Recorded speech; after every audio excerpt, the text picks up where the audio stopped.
Jaru man Donnie Imbalong is an environmental scientist from the East Kimberley. He's used to governments making big promises but not delivering, and he fears the proposed voice to Parliament won't be any different. Another lengthy process that's going to cost a lot of money, money that could have already gone towards grassroots projects in remote communities and regional towns. Donnie is passionate about preserving traditional lands and the culture of the people that call it home. But many who live here are among the most vulnerable in the nation. The social issues and stuff, it seems to be getting, worse every couple of generations. He's generally sceptical about whether the voice will deliver tangible benefits in the Kimberley, and fears it could be a toothless tiger. They have no real power. If the government wants to enact another heavy-handed policy, the voice could object to it, but the government can choose to ignore them.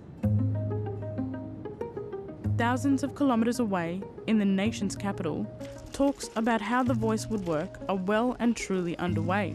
Legislation that was introduced. And the Kimberley Land Council, WA's most influential land rights body, has a prominent seat at the table. We need to get an understanding of what the voice means for us, so we're here to actually hear firsthand what it's entailed. Anthony Watson is among leaders who firmly believe now is the time to push forward. He recognises there are still important questions that need to be answered about the voice, particularly when it comes to meaningful grassroots representation. Our organisation has conducted a lot of ground meetings, bush meetings, to actually hear the voice of our people, our members, and what their concerns. With so many different views about what the voice should look like back here in the Kimberley, in researching this story, it's become clear that no two groups share the same vision and ideas about its delivery. While some people have some reservations and others are on the fence, there are some people that feel more empowered than ever at the prospect of a formal voice. Jodie Bell has lived in the West Kimberley for more than 3 decades and runs one of the most prominent Aboriginal media organisations in the state's north.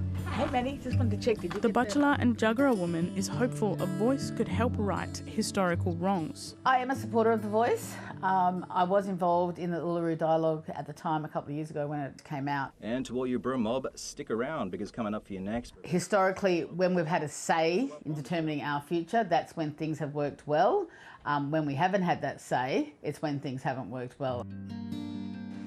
For the first time in her life, she feels like Aboriginal people are on the verge of seeing meaningful change. I see The Voice as a good first step. We don't have the enshrined voice in Parliament that we need to make everlasting and long-lasting change. I don't think it's the only step, but I definitely think it's a step in the right direction.